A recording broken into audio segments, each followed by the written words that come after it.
Let's take a look at round bottom spinnings in this video.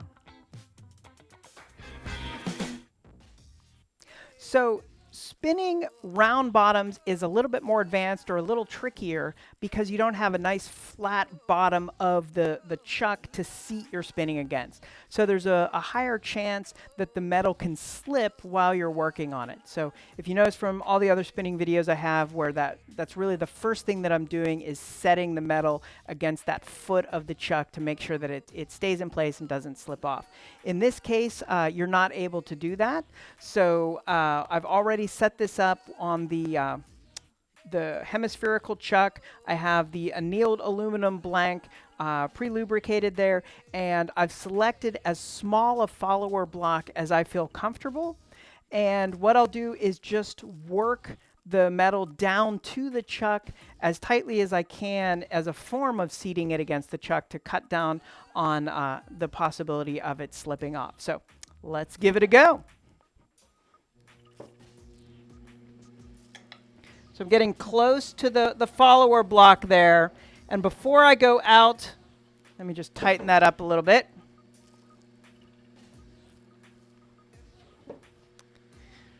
Before I go out to the rim too much, I don't want to put any force out there that can cause it to shift around.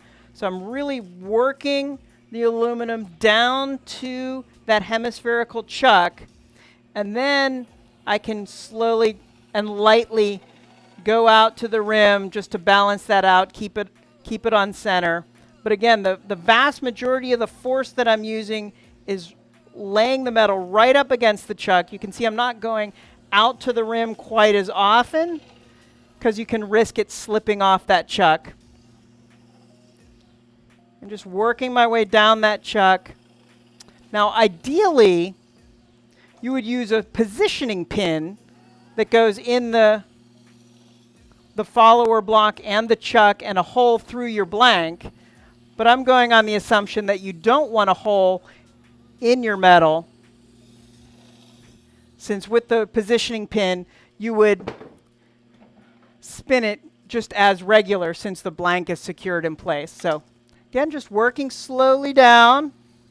Most of the force is in laying the metal against the chuck, feathering off the force as I come out to the edge. And I think you saw that it just shifted just slightly there on me.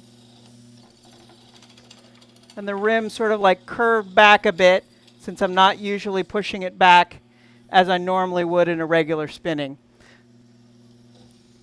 So you could, in cases like that, you could just trim that lip off. I'm just going to keep going just to show you that process of laying it down against the chuck there. And you can go back in, planish it to shape if you like.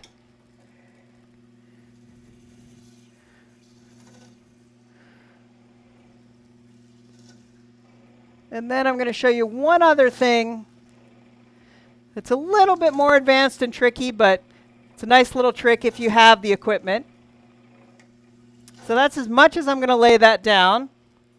And then I'm going to reposition it in a 4-jaw chuck and finish up that end there.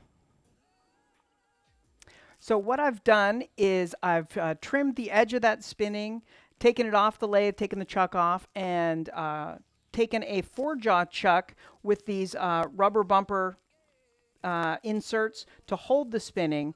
And this is really just for like final finishing. I would not recommend spinning against a 4-jaw chuck or anything like that. It's really not built to sort of hold the forces that a regular wooden chuck can withstand with spinning. So you could just lightly planish that bottom of the spinning there where the follower block was, or you could go in and do a final polish or something like that. So I'm just going to show just a light planishing. You want to make sure that all your tool rest is out of the way of larger jaws of the chuck like this.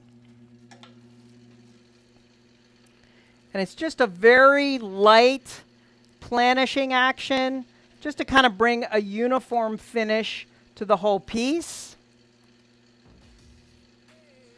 Again, I'm not using the kind of force that I would use against a wooden chuck to actually change the shape of the metal. So this is just a very delicate sort of final finishing process. And it's just a way of finishing that area where the follower block was obscuring from the tool planishing the surface of the metal. So that's just how I approach round bottom spinnings. Again, I'd most recommend using a positioning pin if you can, but if you're not able to or want to put a hole in the bottom of your spinning, this would be an approach that you could take. If you enjoyed this video, please be sure to hit that subscribe button so that you can hear from me when I post future videos. Thanks for stopping by.